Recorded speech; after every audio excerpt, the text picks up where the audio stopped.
Your mama say, no follow, I never chop. Make you find correct guy. No be love, go chop. Now me she dey talk about.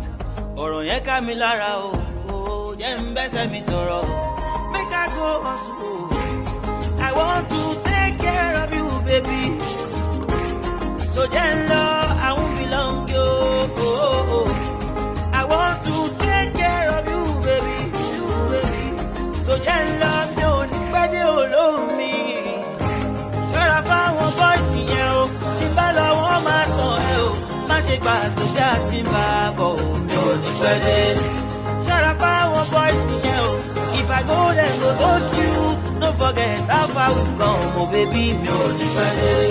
No forget you. No forget you.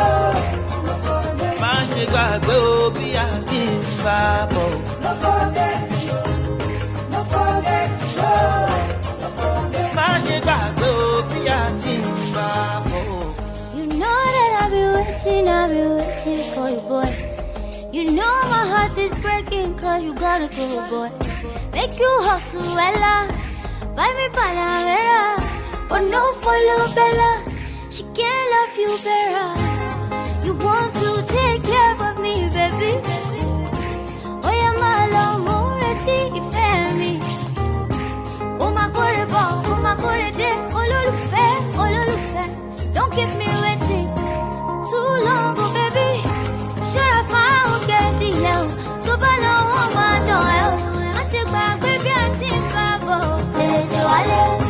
Should I found Casey Hill? If you go, then go you. Don't forget how far we go, baby. No forget you.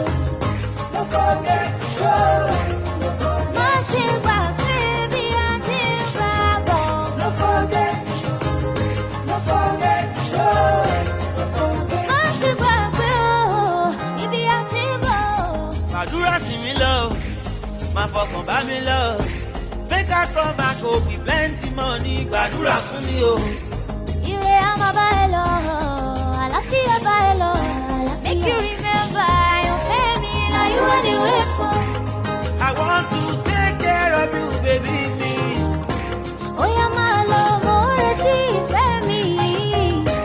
Oh, my God, olólùfẹ́. Don't keep me waiting too long, oh, baby. Ṣọ́ra fáwọn bọ́ìsì yẹn o. Tó bá lọ wọ́n máa dán ẹ́ o. Má ṣe gbà pé bí a ti ń kábọ̀. Mi ò ní pẹ́ dé. Ṣọ́ra fáwọn gẹ̀ẹ́sì yẹn o. If I go then go those two. Don't forget how far we go.